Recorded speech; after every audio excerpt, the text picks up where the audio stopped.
Ресейдің федералдық қауіпсіздік қызметінің қызметкерлері Крокус-Сити-холлдағы терактіге қатысы бар деген күдікпен Мәскеу, Екатеринбург және Омбы қалаларынан 3 адамды ұстады. Мәскеу, Екатеринбург және Омбы қалаларында Ресей азаматы мен 2 шетелдік азамат ұсталды. Олардың барлығы 2024 жылы 22 наурызда Крокус-Сити-холл кешенінде жасалған лаңкестік әрекетке қатысы бар Орталық Азия өңірінен келген иммигранттар делінген ведомство хабарламасында. Басылымның хабарлауынша күдіктілер Мәскеуде, Екатеринбургте және Омбыда ұсталған.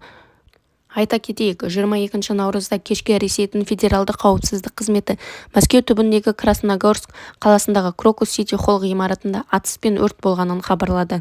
Бұл жерде пикник тобының концерті өтуі керек еді. Бұл оқиғадан кейін Ресей тергеу комитеті терактіге қатысты қылмыстық іс қозғады.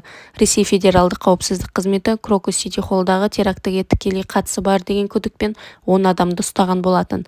24 наурыз Ресейде ұлттық аза тұту күні деп жарияланды.